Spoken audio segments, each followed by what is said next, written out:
Bismillahirrahmanirrahim. Assalamualaikum warahmatullahi wabarakatuh.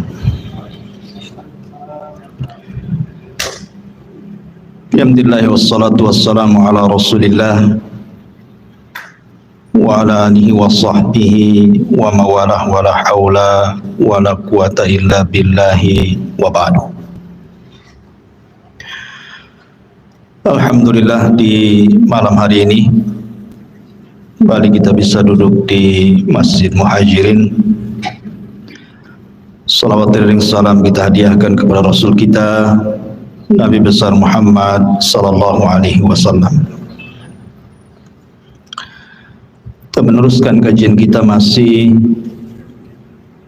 membahas dari nabi-nabi min dzurriyyati Adam, dari keturunan Adam alaihi salatu wassalam. Dan malam ini kita akan membahas tentang kisatu Ismail alaihi salam, kisah Nabi Allah Ismail alaihi salatu wassalam. Tentu kisah ini menarik untuk kita kaji, karena bagaimanapun Nabi Allah Ismail adalah kakek buyut daripada Nabi kita, Nabi Muhammad sallallahu alaihi wasallam. Nanti kita akan jelaskan nasab dari Nabi kita sampai kepada Nabi Allah Ismail alaihi salatu wassalam. Ma'asyiral muslimin yang dimuliakan Allah Subhanahu wa taala, di dalam Al-Qur'an Allah Subhanahu wa taala sebut tentang kisah Ismail ini 12 kali di 8 surat dalam Al-Qur'an. Di antaranya surah Al-Baqarah, kemudian terulang di Al-Imran, kemudian terulang di An-Nisa, kemudian juga pada surah Al-An'am, pada surah Ibrahim, kemudian Al-Anbiya, surah Sad, dan juga surah Maryam. Artinya cukup lengkap kisah Ismail alaihi salatu wassalam disebutkan di dalam Al-Quranul Karim. Kalau kita melihat kepada nasab daripada Ismail sampai kepada Rasul kita Nabi besar Muhammad sallallahu alaihi wasallam. Jadi Ismail alaihi salatu wassalam itu memiliki 12 putra. Jadi anak-anak Ismail itu semuanya 12, satu perempuan. Di antara nama-namanya disebutkan oleh Imam Ibnu Ishaq, seorang pakar sejarah.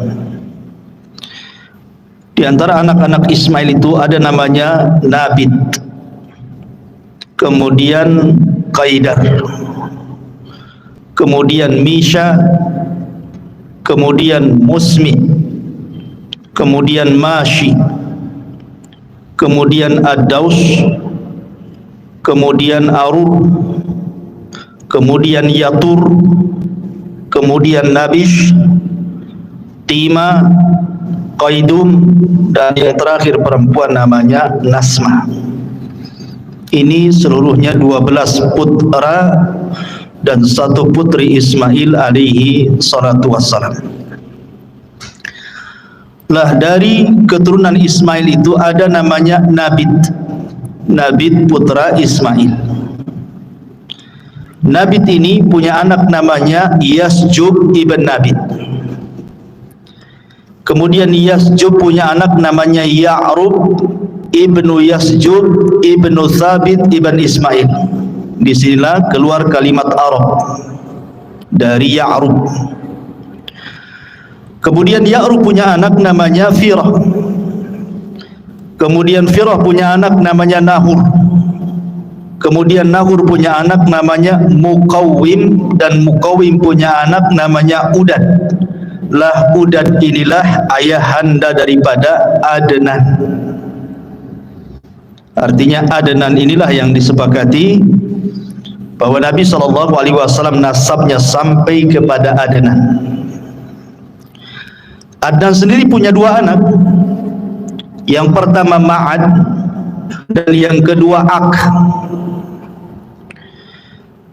Ma'ad ini tinggal di Hijaz, Mekah dan Madinah. Sementara Ak ini menikah dengan orang Yaman, dengan kabilah Asy'ariyun dari keturunan Qahtan. Dan Qahtan itu kabilah bagian daripada Jurhum, artinya masih keturunan Arab. Sehingga kemudian Adnan inilah yang menyatukan antara Arab Yaman dan Hijaz, karena Ak putranya menikah dengan salah satu putri Yaman dari keturunan Qahtan Asy'ariyin, sementara Ma'ad ini tinggal di Hijaz. Lah kalau kita melihat nasab Nabi SAW, kita lihat Nabi SAW namanya Muhammad ibnu Abdullah ibni Abdul Muttalib ibni Hashim ibni Abdul Manaf ibni Qusay ibni Kilab ibni Murrah ibni Ka'ab ibni Lu'ay ibni Khuzaimah ibni Mudrikah ibni Ilyas ibni Mudhar ibni Nizar ibni Ma'ad. Dan Ma'ad tadi saya katakan putra siapa? Adnan. Dari Adnan kemudian naik lagi Udad ibni Muqawwim ibni Nahur ibni Firah ibni Ya'ruf ibni Yasjub ibni Nabit ibni Ismail, baru Ismail ibni Ibrahim. Dari sini nyambung bahwa Ismail adalah kakek buyut daripada Nabi kita Muhammad SAW. Jadi yang kita akan ceritakan ini Nabi yang mulia, karena bagaimanapun Ismail adalah kakek buyut Nabi kita. Kita harus tahu sejarahnya. Ma'asyiral muslimin yang dimuliakan Allah Subhanahu wa taala, sepakat para ahli sejarah bahwa nabi-nabi sebelum Ibrahim itu semua keturunan Nuh alaihi salatu wassalam. Tetapi setelah Ibrahim alaihi salatu wassalam diutus, maka tidak ada nabi dan rasul satu pun kecuali keturunan Ibrahim. Jadi kalau sebelum Ibrahim, sepakat ulama sejarah bahwa para nabi keturunan daripada Syam, putra Nuh. Tetapi setelah Ibrahim diutus, maka tidak ada nabi dan rasul kecuali turunan Ibrahim. Makanya Ibrahim disebut Abul Anbiya, bapaknya para nabi. Lah Ibrahim sendiri memiliki banyak anak sebenarnya, karena istrinya juga banyak. Walaupun yang masyhur dia menikah dengan dua wanita, Hajar dan Sarah kan gitu ya. Tapi ada wanita lain dinikahi Ibrahim punya anak. Putra Ibrahim itu antara 7 sampai 8, tetapi yang masyhur adalah Ismail dari istrinya Hajar dan Ishak dari istrinya Sarah. Kemudian dari Ishak lahirlah seorang nabi juga namanya Yakub. Dan dari Yakub ini lahir 12 keturunannya, salah satunya Nabi Yusuf alaihi salatu wassalam. Dan dari 12 ini berkembang biak dan disebut dengan Bani Israel. Dari turunan Yakub ini ribuan para nabi muncul dan diutus kepada Bani Israel, dan ditutup dengan kenabian dan kerasulan Isa ibnu Maryam alaihi salatu wassalam. Ini dari jalur Ishak ya. Tapi kalau dari jalur Ismail tidak ada yang jadi nabi, tidak ada yang jadi nabi. Baru setelah kemudian keturunannya sampai kepada Abdul Muttalib. Abdul Muttalib punya anak namanya Abdullah. Dari Abdullah inilah lahir Nabi akhiruz zaman, Khatamul Anbiya wal Mursalin, Rasul Muhammad sallallahu alaihi wasallam. Itu kalau kita bicara nasab. Tentu ketika cerita Ismail tidak lepas daripada kisah ibundanya Hajar. Lalu siapa Hajar ini? Ada yang mengatakan bahwa Hajar ini, kalau menurut versi Yahudi, ia adalah seorang budak yang berada di istana Farainah, istana Fir'aun Mesir kala itu. Kemudian dihadiahkan kepada Sarah dan menjadi budak Sarah. Tentu sebagian ulama membantah kalau Hajar itu seorang budak, karena di sini ada berbau merendahkan kepada Nabi kita Muhammad sallallahu alaihi wasallam, seolah-olah dia turunan budak, dan seolah-olah Sarah itu lebih afdal dibandingkan Hajar, dan seolah-olah Yahudi lebih afdal dibandingkan Islam. Nanti menuju ke situ, sehingga orang-orang Yahudi di dalam kitabnya At-Takwim itu mereka mengatakan seperti itu. Hajar seorang budak, sementara Sarah ini tuannya. Sehingga ada sebagian para ulama membantah, Hajar ini bukan budak. Hajar ini justru adalah turunan Amalikoh ataupun turunan Farainah yang dahulu menguasai Mesir, dan dia adalah putri daripada pembesar Amalikoh atau Amalikoh dan juga Kan'ani ini. Kemudian dijajah oleh Farainah, oleh orang-orang Fir'aun.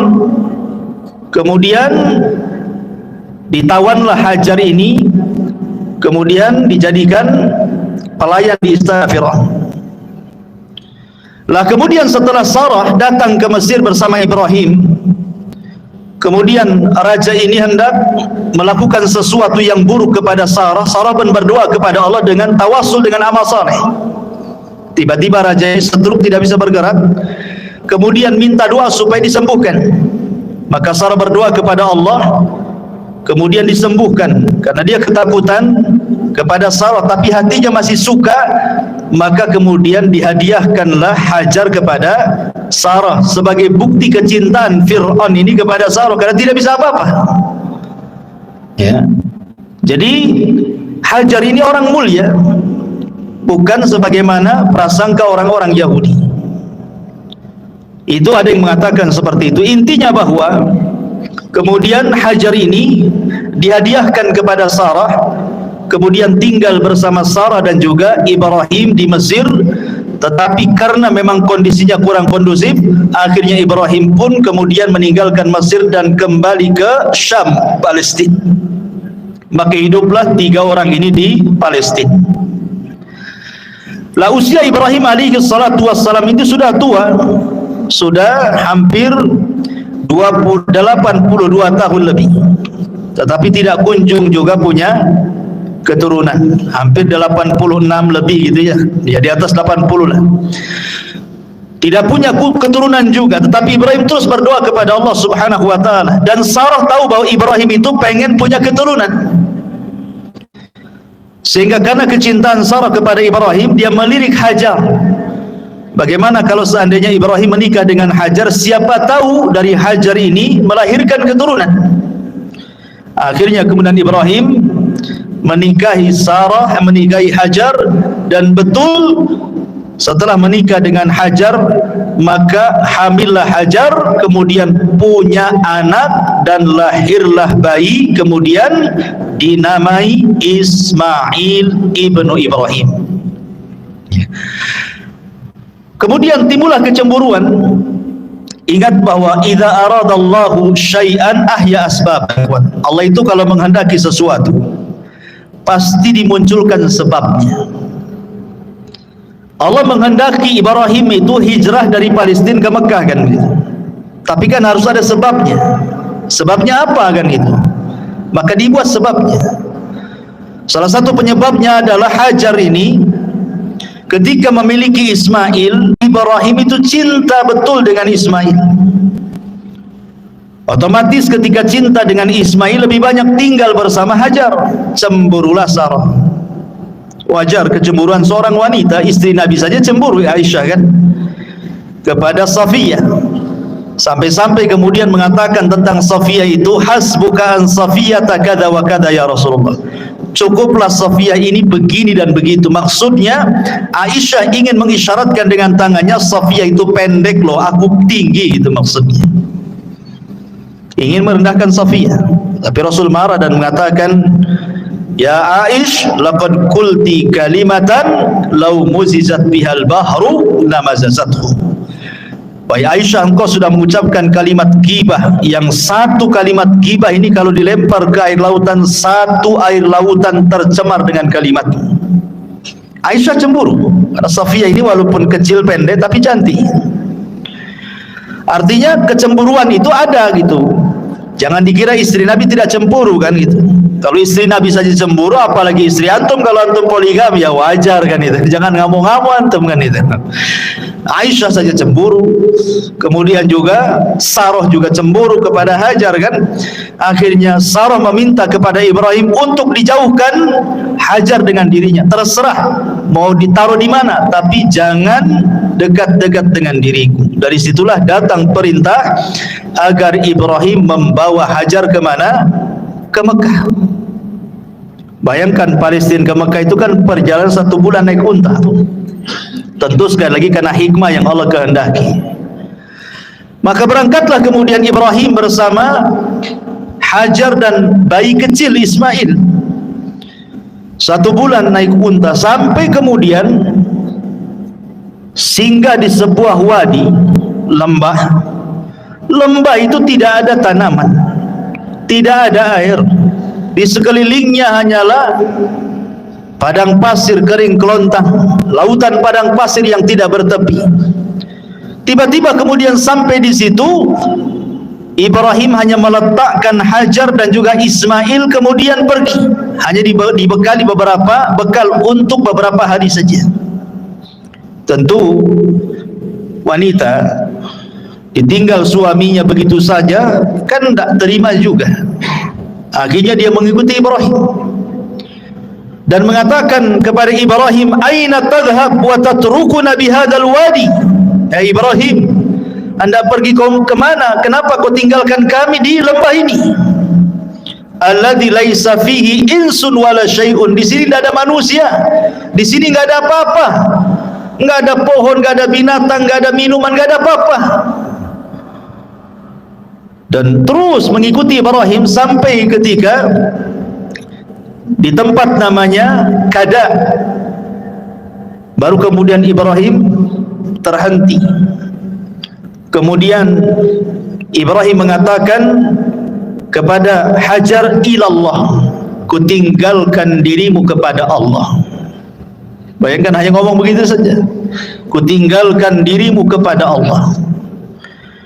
Barulah kemudian Hajar paham dan mengatakan, raditu billah. Dalam riwayat Bukhari, idzan la yudayyi'un Allah. Kalau begitu saya redha dengan Allah. Dalam riwayat, kalau begitu pasti Allah tidak akan menyia-nyiakan saya. Kalau begitu idhab ya Ibrahim, pergi engkau Ibrahim. Dari sini ada pelajaran besar bagaimana Hajar dan juga Ismail kecil mengajarkan kepada kita sifat tawakkul ala Allah, sifat tawakal. Dan ini risalah kepada para wanita-wanita di zaman sekarang gitu, yang mungkin ditinggal meninggal suaminya, atau ditinggal pergi bekerja suaminya berbulan-bulan, atau boleh jadi suaminya tidak bertanggung jawab, boleh jadi Allah berkehendak lain untuk dirinya. Kalau dia bertawakal kepada Allah Subhanahu wa taala, maka katakan seperti yang dikatakan Hajar, idzan la yudayyi'un Allah. Kalau begitu Allah tidak menyia-nyiakan saya. Ini risalah kepada siapapun yang sedang kesulitan ekonomi, dipecat dari pekerjaannya, memilih bekerja yang halal dan meninggalkan yang haram. Katakan idzan lan yudayyi'un Allah. Katakan Allah tidak menyia-nyiakan saya. Begitulah tawakal yang diajarkan Ummu Ismail kepada kita. Tapi Ibrahim juga ketika meninggalkan istrinya Hajar dan putranya itu juga mengadu kepada Allah. Kenapa begini perintahnya gitu ya? Kenapa nggak ada perintah lain saja? Makanya kemudian dia setelah jauh meninggalkan Hajar dan sudah tidak terlihat Hajar dan sudah sampai di perbatasan, kemudian dia menghadap wajahnya menuju Al-Bait dan berdoa, dan Al-Quran menyebutkan doanya apa? Inni askantu min dzurriyyati biwadin ghairi dzi zar'in 'inda baitakal muharram. Ya Rabb, kenapa aku meletakkan dari keturunanku di sebuah lembah yang tidak ada tanaman, di sisi baitmu, rumahmu yang sangat mulia? Kemudian Ibrahim alaihi salatu wassalam terus berdoa kepada Allah Azza wa Jalla. Tetapi bagaimanapun Allah menghendaki yang lain. Terkadang ada kaedah, man taraka syai'an lillahi awwadallahu khairan minhu. Barang siapa yang meninggalkan sesuatu karena Allah, pasti Allah akan mengganti sesuatu itu dengan sesuatu yang jauh lebih baik lagi. Boleh jadi kalau seandainya Hajar tetap bersama Ibrahim di Palestina dan Sarah, tentu kehidupannya akan seperti itu saja kan, cemburuan dan begitu seterusnya kan. Tetapi ketika kemudian dia rela meninggalkan Ibrahim dan juga istri pertamanya, harus ditempatkan di sebuah tempat, semua karena Allah, dan dia yakin Allah tidak menyia-nyiakan dirinya. Akhirnya kemudian justru itulah awal sejarah yang tidak pernah bisa dilupakan umat manusia sampai sekarang. Sekarang yang banyak diceritakan Hajar bukan Sarahnya kan? Karena berkat sejarah Hajar inilah ada manasik haji. Ya, ada manasik haji. Di antara manasik haji itu adalah perbuatan Hajar ketika dia mencari air dari Bukit Safa ke Marwah. Kemudian ada air Zam-Zam. Tetapi kisah Sarah kan hanya sampai di situ. Tetapi kisah Hajar dikenal, bahkan meninggalkan ibadah yang luar biasa kepada kita, termasuk juga peninggalan ma'u Zam-Zam, air yang luar biasa berkahnya di permukaan bumi. Sampai hari ini kita bisa menikmati air itu bagi siapa yang datang ke Mekah Al-Mukarramah untuk haji ataupun umrah. Luar biasa. Jadi jangan takut kalau orang meninggalkan sesuatu karena Allah, itu pasti Allah akan ganti sesuatu itu yang lebih baik lagi. Seseorang bekerja di tempat yang penuh dengan riba, dia tahu riba haram, maka sedikit-sedikit dia keluar dari situ mencari yang halal. Insya Allah ternyata yang halal lebih tenang, boleh jadi lebih berkah dunia dia dan akhirat dia. Jangan takut meninggalkan sesuatu karena Allah Subhanahu wa ta'ala, karena Allah tidak mungkin menyia-nyiakan hambanya yang meninggalkan karena dia. Ma'asyiral muslimin yang dimuliakan Allah Azza wa Jalla, ketika kemudian Hajar sudah ditinggalkan oleh Ibrahim bersama putranya Ismail, habis bekalnya, hanya beberapa hari saja. Apalagi yang dihajatkan seseorang di tengah padang pasir itu adalah minuman. Minuman sudah tidak ada, mereka hampir kehausan. Anda bayangkan, seolah-olah Ibrahim ini secara kasat mata sengaja membiarkan kedua manusia ini suruh mati. Tetapi bukan itu kehendak Ibrahim, ini semua kehendak Allah. Allah kalau menghendaki sesuatu pasti ada hikmah di dalamnya. Makanya ketika itu Ismail ditinggalkan oleh Hajar mencari air ke sana kemari. Naiklah dia ke Bukit Safa. Kemudian nampak ada air macam fata morgana di Marwah, lari dia ke Marwah. Saking paniknya si bolak-balik saja itu, Safa Marwah sampai 7 kali putaran. Dia khawatir dengan putranya Ismail karena mendengar dia menangis. Saat dia pulang dan hendak melihat Ismail, dia mendengar suara. Rupanya suara itu datang daripada Jibril yang datang hendak menolong keduanya. Ketika kemudian mendekati putranya Ismail, rupanya di sampingnya ada Jibril alaihi salam. Ada yang mengatakan Jibril kemudian menghentakkan sayapnya persis di belakang punggung Ismail, seolah-olah ingin mengatakan bahwa Zam-Zam ini miliknya Ismail, karena taruh di situ gitu ya, di belakang Ismail, belakang punggung Ismail, ditancapkan kemudian sayapnya. Kemudian Jibril pergi Dan Jibril sempat mengatakan, la takhafu dhai'ata fa innaha huna baitun lillah yabni hadzal ghulam wa abuhu wa anna Allah la yudayyi'u ahlahu. Kata Jibril sebelum pergi, wahai Ummu Ismail, jangan takut, Allah menyanyiakan dirimu. Tidak, Allah tidak akan menyanyiakan dirimu. Di sini kelak akan dibangun Baitullah, rumah Allah, yang akan membangunnya ni anakmu Ismail yang masih bayi dan bapaknya kelak Ibrahim. Dan Allah tidak akan menyanyiakan siapapun yang dekat dengan Baitullah ini. Kemudian Jibril pergi. Begitu dalam riwayat Bukhari. Lah kemudian ketika melihat ada air muncrat dari tanah, maka segeralah kemudian Hajar membendungnya. Dalam bahasa Arab, membendung itu artinya zam. Jadi dikumpulkan di bendung sambil mengucapkan zam. Maka kemudian air itu menjadi zam-zam. Sampai kata Nabi SAW, kalau seandainya Ummu Ismail tidak membendung zam-zam, niscaya zam-zam itu akan memenuhi seluruh padang pasir satu Arab itu. Ya.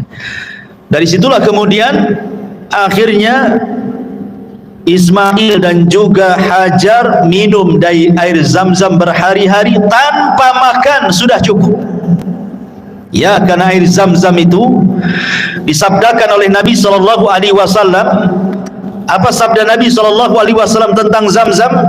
Zam-zam ini adalah ta'amu tu'min wa syarabu sukmin, kata Rasul.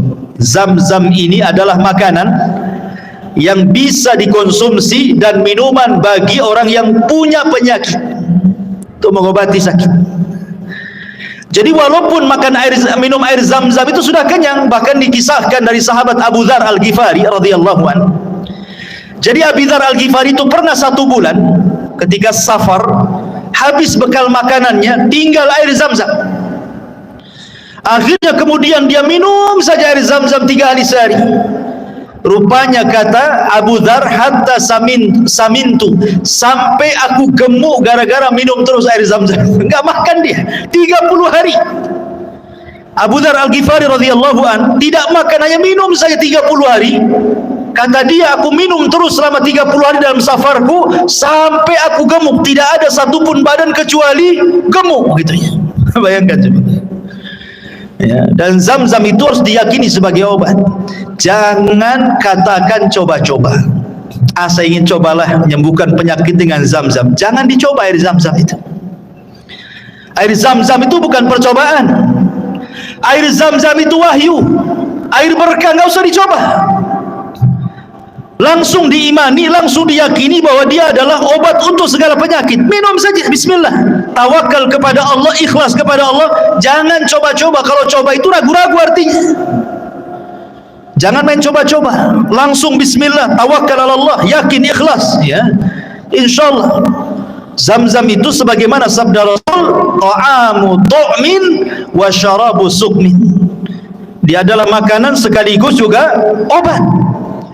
Bahkan bisa mengabulkan niat peminumnya. Ma'u zam-zam lima syuribalahu. Air zam-zam itu akan mengabulkan setiap peminumnya. Maka akhirnya kemudian berhari-hari, entah berhari-hari entah berbulan-bulan tidak disebutkan, sampai akhirnya datanglah dari arah Yaman rombongan kabilah dari Jurhum. Mereka kehabisan minuman tapi banyak makanan. Percuma saja banyak makanan, tidak ada minum, bisa mati di padang pasir, ikhwan. Akhirnya dari kejauhan melihat ada ta'ir, ada burung. Sebagaimana riwayat Bukhari, ada burung, dan burung itu menandakan ada air. Maka kemudian didekati, rupanya suku Jurhum ini sampailah ke sumur Zam-Zam yang kemudian ditempati Hajar dan juga putranya Ismail. Suku Jurhum ini orang baik, orang Yaman. Makanya Rasul mengatakan ahlul Yaman itu araqul qulub, lembut hatinya. Kalau mau berbuat jahat, merebut air, bisa saja Hajar dibunuh. Tetapi Jurhum ini kabilah yang baik. Dia datang baik-baik, meminta baik-baik air Zam-Zam itu. Akhirnya kemudian Hajar memberikan dengan cara barter. Kau beri kali kami makanan, kami beri kau air. Akhirnya kemudian deal kan itu ya. Dari situlah kemudian Ismail dan Hajar bisa makan, bisa minum dari berkahnya air Zam-Zam itu. Setiap datang suku Jurhum maka barter dengan makanan. Jadi tidak pernah kelaparan. Itulah makna daripada kalimat Hajar ketika Ibrahim pergi. Kalau begitu, pergi kau. Allah tidak menyia-nyiakan diriku. Wa man yatawakkal 'ala Allah fahuwa hasbuh. Barang siapa yang bertawakal kepada Allah, Allah yang kasih kecukupan dia. Akhirnya kemudian lama-lama suku Jurhum pun meminta kepada Hajar untuk memboyong keluarganya dan tinggal di situ. Karena memang air saat itu sangat langka. Senang mereka tinggal di situ. Maka lambat laun kemudian suku Jurhum tinggal di sekitar Zam-Zam. Kemudian hari demi hari, bulan demi bulan, tahun demi tahun, ramailah di sekitar Zam-Zam itu kabilah Jurhum. Ismail pun mulai membesar, kemudian belajar bahasa Arab kepada suku Jurhum. Jadilah Ismail musta'rab, bukan orang Arab, belajar bahasa Arab, fasih pula dia bahasa Arab. Makanya sering saya katakan, kalau antum orang Indonesia fasih berbahasa Arab, berarti antum Arab. Walaupun antum turunan Arab Yaman, tapi tak bunyi bahasa Arab, antum bukan Arab. Menang muka saja Arab. Ya, bahasa Arab tak bisa, bukan Arab antum. Walaupun ngaku Habib sekalipun, kalau tidak bunyi bahasa Arab, bukan Arab. Tapi kalaupun antum hitam pesek hidungnya persis kayak orang Melayu, tapi bahasa Arabnya mantap kayak Ismail, antum Arab. Paham ya? Ismail bukan orang Arab, orang Ajam, dia orang Palestina, lahir di sana, tapi belajar bahasa Arab ke suku Jurhum. Makanya ulama mengistilahkan musta'rab. Orang Arab yang bukan Arab pasti bahasa Arab, makanya dia Arab, gitu ya. Di situ kaidahnya muncul. Ya. Ma'asyiral muslimin yang dimuliakan Allah Subhanahu wa taala. Akhirnya kemudian Ismail pun besar-besar di situ. Ketika usianya belasan tahun, tentu Ibrahim selaku orang tua kan wajarlah kangen ingin berjumpa dengan Ismail yang sudah lama ditinggalkannya, sudah belasan tahun. Makanya kemudian ketika kemudian Ibrahim alaihi salatu wassalam safar dari Palestina menuju Mekah, ingin berkunjung dan melihat istri dan juga putranya yang sudah belasan tahun itu. Akhirnya kemudian Ibrahim pun sampai. Ketika sampai itulah kemudian Ibrahim alaihi salatu wassalam dimimpikan malam harinya. Apa mimpinya? Inni ara fil manami anni adbahuka fanzur madza tara. Wa Ibrahim, wa Ismail, ayahmu bermimpi semalam bapakmu menyembelih dirimu. Betul-betul menyembelih dalam mimpinya itu. Bagaimana pendapatmu? Ya. Maka Ismail alaihi salatu wassalam, orang yang terdiri dari ummu Ismail, wanita yang paling tawakal. Makanya kemudian Ismail tanpa ada keraguan mengatakan, ya abati fa'al ma tu'mar satajiduni insyaallahu minas sabirin. Wahai bapakku, kalau itu perintah Allah, insyaallah engkau akan mendapati aku termasuk anak yang sabar. Kenapa Ismail mengucapkan kalimat insyaallah? Hikmah di balik Ismail mengucapkan kalimat insyaallah itu seolah-olah Ismail ingin mengatakan seperti ini. Kalau aku redha aku disembelih, engkau pun wahai bapakku redha aku disembelih, tapi Allah tidak redha, maka engkau tidak dapati aku termasuk hamba yang sabar. Kenapa? Karena ini akal-akalan kamu saja. Tetapi kalau seandainya aku redha disembelih, engkau redha disembelih, Allah pun redha, maka kau akan dapati aku termasuk anak yang sabar. Kenapa? Karena ini bukan akal-akalan kamu, tapi ini perintah Allah. Itu maksudnya. Makanya dia mengatakan, satajiduni insyaallahu minas sabirin. Kau akan dapati aku termasuk hamba Allah yang bersabar insyaallah, kalau Allah berkehendak. Itulah kandungan makna insyaallah. Penting kita mengucapkan kalimat insyaallah itu. Ya, bukan kalimat ragu-ragu insyaallah itu, tapi kalimat berkah. Ya. Karena biasanya di masyarakat kalau sudah main-main insya Allah itu dimain-mainkan itu, seolah-olah ragu-ragu kan, besok datang nggak ya? Karena nggak mau datang, cuman bilang nggak mau datang, malas, takut tersinggung, main insya Allah kan? Insya Allah katanya. Padahal memang niatnya emang nggak mau datang. Insya Allah katanya. Gitu ya. Bisa saja insya Allah lah datang. Tapi kalau sudah memang nggak niat datang, bilang aja saya nggak datang besok. Kecuali kalau antum janji mau datang, itulah penting mengucapkan insya Allah kan. Karena ketika antum janji mau datang, bisa saja di jalan macet, bisa saja di jalan kecelakaan, bisa saja ada masalah, maka baru kemudian ucapkan kalimat insya Allah.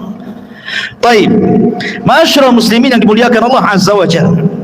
Maka akhirnya kemudian Ibrahim pun betul-betul menyembelih Ismail, dan ini sudah saya kisahkan panjang lebar di sini. Bagaimana Ibrahim betul-betul menggorok leher Ismail itu, tapi Allah buat pisau yang tajam jadi tumpul. Jadi digini-gini tetap saja nggak berdarah-darah tuh. Dari situ Allah melihat kesungguhan Ibrahim sudah melaksanakan perintahnya lewat mimpinya, karena mimpi seorang nabi itu wahyu masalahnya. Maka Allah Subhanahu wa taala langsung mengirim penyeru dan menyeru dari langit dan mengatakan, ya ayya Ibrahim qad saddaqta ru'ya, wahai Ibrahim kau sudah membenarkan mimpi. Maka disitulah Allah katakan, wa fadainahu bidzibhin azim wa taraknahu lil akhirin. Kami ganti Ismail dengan kambing kibas, dan akan menjadi cerita bagi orang-orang setelahnya sampai hari ini. Kisah itu diceritakan dan menjadi syariat bagi umat Islam tentang kurban. Ya. Ma'asyiral muslimin yang dimuliakan Allah Azza wa Jalla. Selesai kisah penyembelihan ini, maka kemudian Ibrahim balik lagi ke Palestina. Ismail kemudian menjadi laki-laki yang tumbuh dewasa gitu. Lah setelah Ismail kemudian tumbuh dewasa, maka Allah takdirkan Hajar meninggal dunia di usia yang sudah tua juga, 80 tahunan ke atas Hajar meninggal. Kemudian Ismail tertarik dengan wanita Jurhum, menikahlah Ismail dengan wanita Jurhum. Masalahnya disebutkan di dalam sejarah, bahkan juga diriwayatkan dalam Sahih Bukhari, bahwa ketika kemudian Ismail alaihi salatu wassalam menikah dengan wanita Jurhum itu, Ibrahim mendengar putranya sudah menikah. Maka Ibrahim dari Palestina datang ke Mekah ingin melihat istri daripada Ismail. Kemudian ketika dia berkunjung kepada rumah Ismail, Ismail sedang pergi, sedang mencari kerja, sedang mencari maisha. Maka kemudian Ibrahim bertanya kepada istri pertama Ismail yang dinikahi ini tentang bagaimana kehidupannya. Tiba-tiba kemudian ngeluh dia dan mengatakan, nahnu bisyarrin, nahnu fi dhikin wa syiddatin, fasyakat ilaihi. Hidup kami ini susah, kata istri pertamanya ini. Hidup kami dalam kejelekan, hidup kami tidak senang, hidup kami dalam kemiskinan, susah makan, macam-macam diadukan kepada Ibrahim. Ini istri Ismail tidak tahu kalau di depannya itu Ibrahim, ya, karena dia ngaku dia mertuanya kan gitu. Akhirnya kemudian Ibrahim dia melihat ini kok istrinya aneh, ini kok ngeluh-ngeluh gini nih. Berarti Ismail ini salah cari jodoh nih. Akhirnya kemudian Ibrahim sebelum pergi, dalam Sahih Bukhari dijelaskan, Ibrahim menasihati istrinya, nanti kalau datang suamimu Ismail, katakan pesan dari saya, ghayyir atabata babik. Kemudian pergi Ibrahim.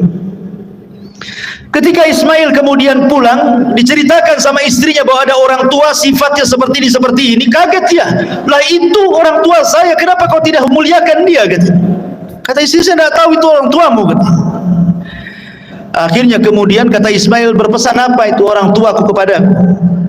Kata istrinya, dia hanya berpesan, ghayyir atabata babik, katanya, ganti tangga menuju rumah depanmu, katanya. Kata Ismail, oh iya, yang dimaksud atabat itu adalah engkau. Aku disuruh menceraikan kamu, katanya. wasiat Ibrahim. Akhirnya diceraikan istri pertamanya. Kemudian setelah diceraikan istri pertamanya, terdengarlah oleh kabilah Jurhum Ismail menceraikan istrinya. Akhirnya kemudian banyak pembesar-pembesar Jurhum itu yang menawarkan putrinya. Bagaimanapun Ismail ini tokoh kan gitu ya. Dia pemilik Zamzam. Orang-orang Jurhum mereka sangat berhajat kepada Zamzam, dan itulah ekonominya selama ini mereka hidup.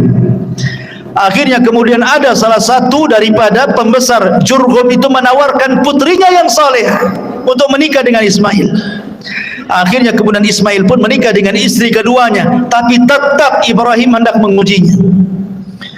Datang kedua kalinya kepada istri yang keduanya, kemudian bertanya soal kondisi kehidupannya.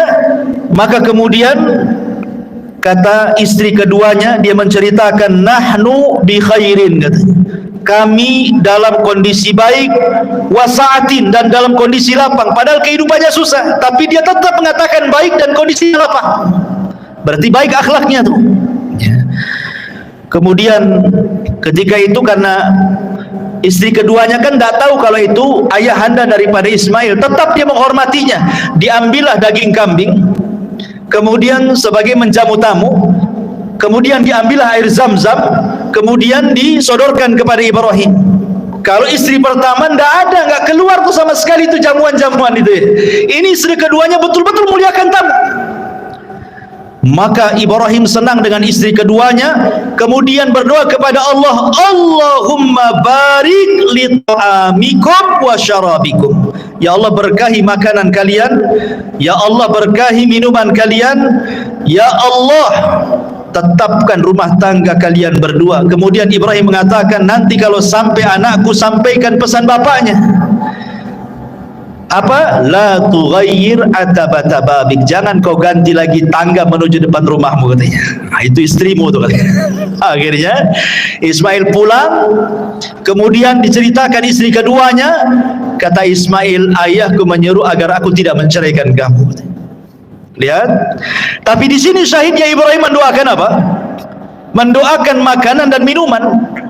Yang ketika itu makanan yang didoakan oleh Ibrahim apa? Daging kambing dan juga air Zamzam. Sejak itulah kambing dan Zamzam di Mekah menjadi berkah karena doanya Ibrahim. Makanya penduduk Mekah itu walaupun makan kambing siang, pagi, sore, malam, nyantai saja mereka. 1 tahun mereka pagi, siang, sore makan kambing, nggak ada cerita naik darah, naik kolesterol, stroke, nggak ada. Coba antum pakai kambing Batam, sebulan saja pagi kambing, siang kambing, malam kambing.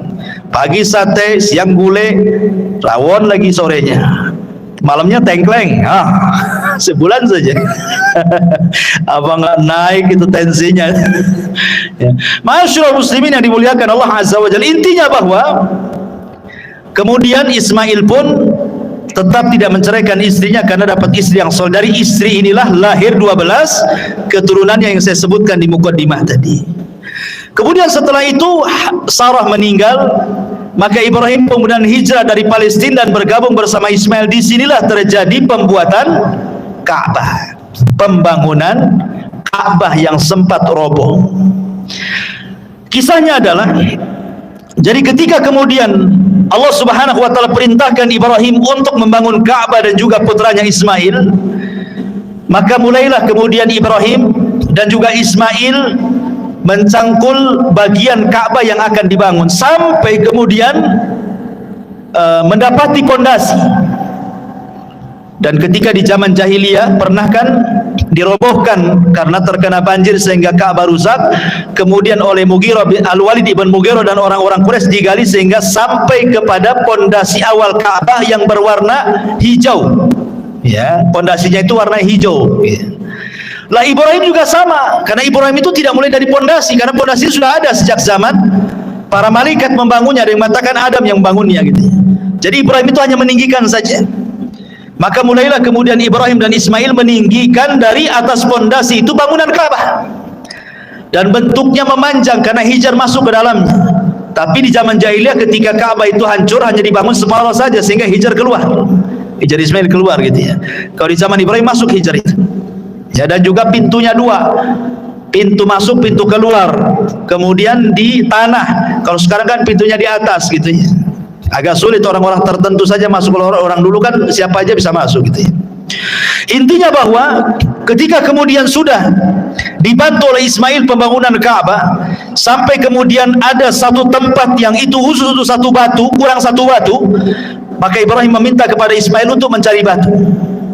Kemudian pulang, rupanya yang dibawa itu Hajar Aswad, batu dari sorga. Ibrahim tahu ini Hajar Aswad, dulunya warnanya putih tapi menjadi hitam karena dosa anak Adam, kata Rasul. Maka diletakkan Hajar Aswad di Ka'bah sebagai pelengkap Ka'bah itu. Dan Hajar Aswad ini menjadi kiblat bagi kita kaum muslimin ketika sholat kita. Dan pernah hilang 20 tahun, dicongkel oleh orang-orang Syiah.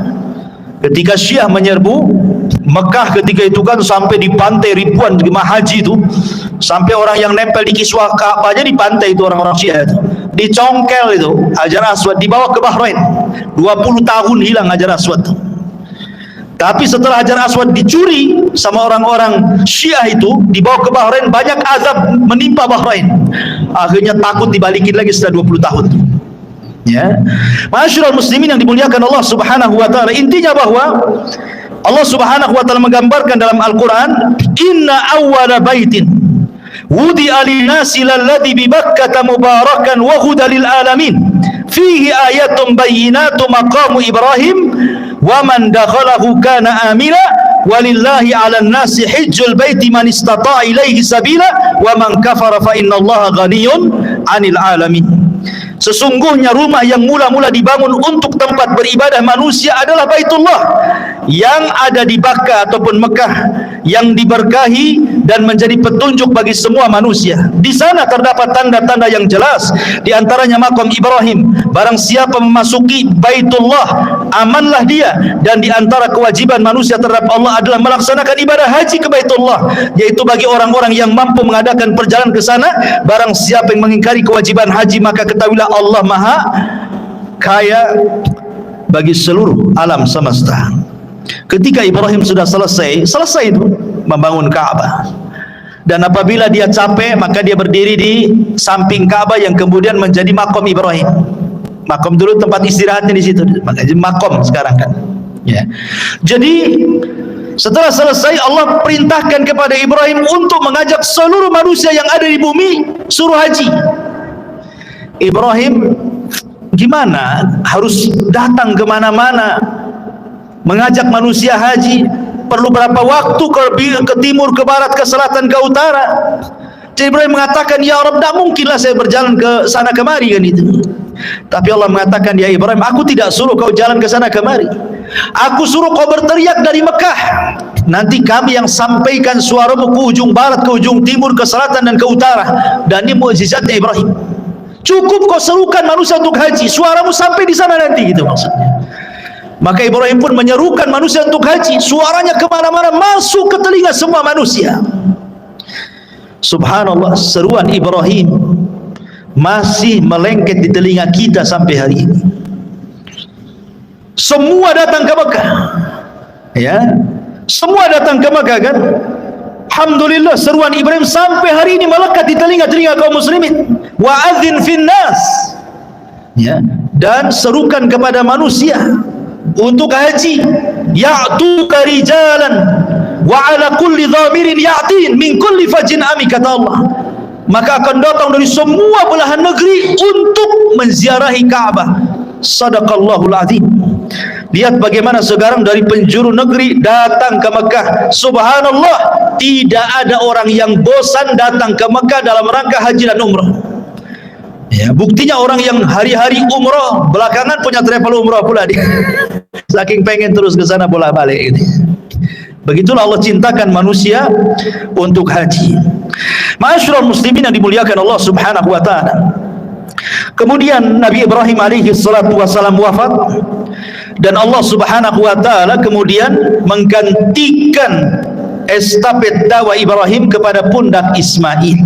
Makanya Allah Subhanahu wa taala firmankan di dalam surah Maryam ayat 54-55, wadhkur fil kitabi Ismail innahu kana sadiqal wa'di wa kana rasulan nabiyya.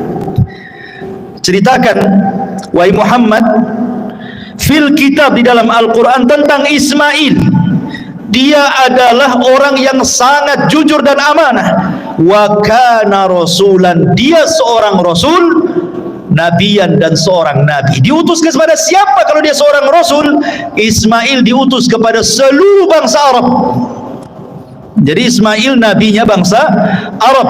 Dia seorang rasul dan seorang nabi. Wa kana ya'muru ahlahu bis salati waz zakati wa kana inda rabbih mardiyah. Dan dia memerintahkan keluarganya untuk salat, zakat, dan dia di sisi Allah sangat diridhai, sangat disukai. Ismail diangkat menjadi nabi dan rasul dan berdakwah setelah Ibrahim kepada seluruh bangsa Arab. Dan subhanallah, asar Ismail sampai kepada di masa jahiliyah, di masa diutusnya Nabi SAW, sampai ketika Rasul datang ke Gua Hira untuk tahannud, untuk i'tikaf di Gua Hira, belum diangkat jadi Nabi. Kemudian Rasul SAW tafakkur di situ, beribadah kepada Allah Azza wa Jalla, beribadah atas syariat siapa coba? Kan belum diangkat jadi Nabi, belum ada syariat kan? Jadi Rasul beribadah di atas syariat Ismail. Dia beribadah di atas syariat Ismail, tafakur dalam gua itu. Ya, karena belum ada syariat yang diberikan kepada Rasul seperti sholat, zakat, puasa, Quran, dan begitu seterusnya. Maka dia tafakur ala syariat Ismail. Di atas syariat Nabi Allah Ismail alaihi salatu wassalam, sampai datang Jibril dan mengangkat Nabi sallallahu alaihi wasallam sebagai Nabi dan juga Rasul. Dan ketika Ismail alaihi salatu wassalam meninggal dunia, suku Jurhum itu dari turunan Ismail dan juga turunan istrinya itu masih mentauhidkan Allah, tapi masalahnya tidak bertahan. Tiba-tiba kemudian datang orang Arab yang tidak suka dengan suku Jurhum, namanya Khuza'ah. Maka Khuza'ah itulah akhirnya menggempur Jurhum. Mulailah kemudian Jurhum pun kalah, akhirnya kembali ke Yaman dan dikuasai Hijaz oleh Khuza'ah. Lah sebelum kemudian Khuza'ah ini menguasai Jurhum pandai karena ekonomi mereka dari Zamzam.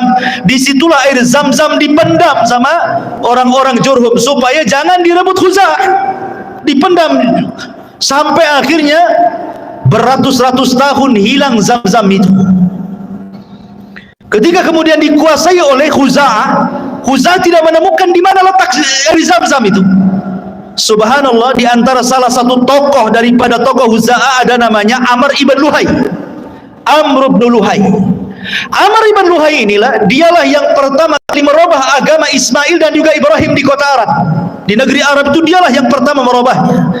Karena dia yang membawa patung Hubal dari Syam kemudian meletakkan di dalam Ka'bah. Makanya Rasul mengatakan, inni ra'aitu Amr ibn Luhai fin nari yajurru am'a'ah. Aku melihat Amr ibn Luhai terburai ususnya di neraka karena dia yang pertama kali merubah syariat Ibrahim. Amr ibn Luhai ini. Sejak itulah Amr ibn Luhai mengasas akidah musyrik, menyembah berhala. Akhirnya tidak ada satupun orang Arab kecuali menjadi penyembah berhala, kecuali hanya beberapa orang yang bisa dihitung dengan jari yang masih beragama Ismail dan Ibrahim, seperti Waraqah ibn Naufal, ya, kemudian ayahanda Said ibn Said, ya, kemudian beberapa orang, ya, tidak banyak itu yang masih beragama Hanafiyah samah, termasuk Nabi SAW masih berpegang dengan syariat Ismail, ya. Tetapi yang lainnya semua menjadi penyembah berhala. Lah baru di zaman Abdul Muttalib, di zaman Abdul Muttalib inilah baru kemudian ditemukan air Zamzam. Jadi begini kisahnya. Abdul Muttalib ini, ikhwatu fillah, muliakan Allah Azza wa Jalla, ketika itu menjadi Sayyidul Arab, pemimpin Arab, karena Quraisy itu dipimpin oleh dua kabilah, kabilah Bani Abdi Manaf dan kabilah Bani Khuza'ah, kabilah Bani Khuza'ah, Makhzum, Bani Makhzum. Ada Bani Mahzum, kabilahnya Abu Jahal. Ada kabilahnya Bani Abdi Manaf, kabilahnya Bani Hashim, kabilah Nabi SAW. Jadi yang lain itu kabilah-kabilah kecil. Yang besar ini Bani Mahzum dan Bani Abdi Manaf. Jadi gantian tuh, kadang-kadang yang menjadi pemimpin dari keturunan Mahzum, kadang-kadang dari Bani Abdi Manaf. Lah ketika itu yang menjadi pemimpin adalah dari Bani Abdi Manaf, Abdul Muthalib. Tapi setelah Abdul Muthalib meninggal, diambil alih oleh Bani Mahzum, Abu Jahal menjadi pemimpinnya. Ya. Jadi Abdul Muthalib ini bermimpi ketika dia sedang tertidur di Hijr Ismail. Didatangi malaikat dan mengatakan, ihfir at-tayyibah, ihfir at-tayyibah, galilah at-tayyibah, benda yang baik. Kemudian besoknya mimpi lagi, didatangi lagi malaikat yang sama dengan mengatakan, ihfir al-barrah, ihfir al-barrah, katanya. Barrah ini apa? Benda yang baik ini. Kemudian yang ketiga kalinya, 3 hari berikutnya mimpi lagi, ihfir al-madrunah, katanya. Galilah sesuatu yang tersimpan. Abu Talib makin bingung. Hari keempatnya bermimpi lagi, baru jelas-jelas mengatakan ihfiriz Zamzam, katanya. Kamu harus menggali Zamzam. Oh, baru paham maksudnya. Kemudian dia dikasih tahu tanda-tandanya. Tanda-tanda kau menggali Zamzam itu 3. Pertama, di situ ada qaryatun namlin, ada desa semut, sarang semut. Yang kedua, di situ ada ghurab, ada gagak yang sedang makan semut. Yang ketiga, di situ ada darah yang tertumpah. Kalau itu terjadi, galilah di situ. Akhirnya suatu hari Abdul Muthalib ini sedang berjalan-jalan di Sya'b Arab ini. Rupanya dia melihat kok banyak semut di situ. Kemudian dia melihat ada gagak yang sedang matu-matu semut itu. Tiba-tiba ada unta lari, dikejar oleh tuannya, sedang kabur unta itu. Rupanya unta itu tertangkap persis di sarang semut itu, kemudian oleh pemiliknya langsung disembelih. Tertumpahlah darahnya di situ. Dia teringat mimpinya tuh. Oh ya, jangan-jangan di sini, karena mimpinya persis kayak gitu kan. Sarang semut, ada gagak, ada tumpahan darah di situ. Ah, jangan-jangan di sini dia. Ketika itu Abdul Muthalib belum punya anak banyak, cuma satu namanya Al-Harith. Karena belum punya nazar ketika itu. Akhirnya sama Al-Harith diajak, ayo kita gali di sini, jangan-jangan di Zamzam nih. Digalilah berdua. Orang-orang Arab membiarkan, disangkanya Abu Talib dia ngapain, mimpi saja cari Zamzam itu, katanya. Rupanya ketika digali-digali, nampak pondasinya, pondasi Zamzam itu. Bertakbirlah Abdul Muthalib, Allahu Akbar, Allahu Akbar. Oh, datang kabilah-kabilah Quraisy.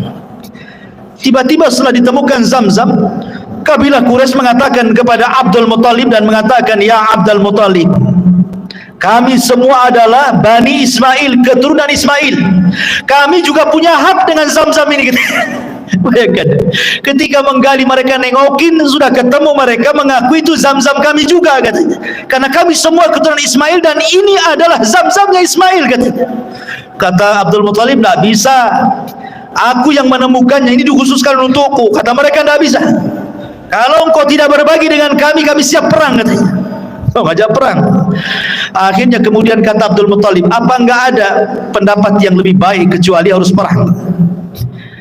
Kata mereka, kalau begitu kita harus datang kepada orang pintar dari Bani Sa'ad, dari Hudzail, katanya. Di situ ada dukun sakti. Biar dukun itu menentukan apakah Zamzam itu milikmu atau milik kita semua, katanya. Akhirnya masing-masing kabilah mengutus beberapa utusan. Ini Bani Hudzail, Bani Sa'ad ini di ujung Syam loh, perbatasan Syam. Sementara orang-orang ini di Hijaz. Kalau mereka mau datang ke dukun yang ada di perbatasan Syam itu, harus melewati berbulan-bulan padang pasir. Coba bayangkan coba. Hanya ingin nemuin dukun aja tuh. Berangkatlah mereka. Subhanallah, di tengah jalan kehabisan bekal, kehabisan minum, banyak mati. Sehingga hanya beberapa orang saja yang masih hidup. Akhirnya mereka pun sudah tidak bisa lagi melanjutkan perjalanan dan hampir menguburkan hidup mereka sendiri karena tidak sanggup lagi, masih jauh perjalanan. Sementara air sudah nggak ada. Kemudian mereka mengatakan, kata Abdul Muthalib, sebaiknya kita berpencar saja. Kita cari air, mudah-mudahan mungkin di sekitar sini ada air, masing-masing dapat rezeki gitu. Akhirnya berpencarlah mereka. Qadarullah, ketika Abdul Muttalib hendak pergi, ketika dia menginjak padang pasir sandalnya itu, ketika diangkat keluar air. Akhirnya mereka pun minum dari situ. Mereka ditolong oleh Abdul Muttalib lagi nih. Dari situlah mereka mengatakan, sudahlah Abdul Muttalib, tidak perlu kita datang ke dukun, kami menyerah, Zam-Zam itu milikmu karena engkau sudah menolong kami semua di sini. Balik lagi, tidak jadi ke dukun. Dari situlah Zam-Zam miliknya Abdul Muttalib.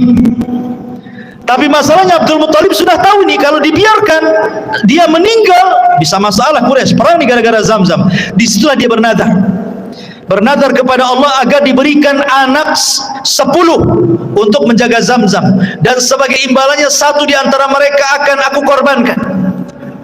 Allah takdirkan dipenuhi nazarnya. Abdul Muttalib pun punya anak 10, salah satunya namanya Abdullah, ayahanda Nabi. Ketika sudah pada remaja, Abdul Muttalib lupa dengan nazarnya bahwa dia harus mengorbankan salah satu dari 10 anaknya. Tetapi kemudian diingatkan, hai Abdul Muttalib, kau sudah berjanji akan mengorbankan salah satu putranya. Dikurahlah anak-anaknya. Subhanallah, yang kena pula Abdullah. Abdullah itu anak yang paling dicintai Abdul Muttalib dan disayangi orang-orang Quraisy. Makanya orang-orang Quraisy mengatakan, enggak usahlah disembelih Abdullah itu, kau datang aja ke dukun lagi, mungkin ada solusi yang lain katanya. Datanglah Abdul Muttalib ke dukun. Kata dukun, cobalah dikocok kayak arisan katanya. Ya, tulis dalam 2 kertas, satu nama Abdul Muttalib, satu 10 unta. Kocok siapa yang keluar, kalau 10 unta berarti selamatlah Abdullah. Kau sembelih 10 unta, bagikan fuqara wal masakin katanya. Dikocok, keluar Abdullah. Lah, keluar Abdullah. Akhirnya kemudian pasang lagi 10 ekor unta. Dikocok, Abdullah lagi keluar, pasang lagi 10 ekor unta. Sampai akhirnya 10 kali pasang. Berarti sudah 100 ekor unta tuh.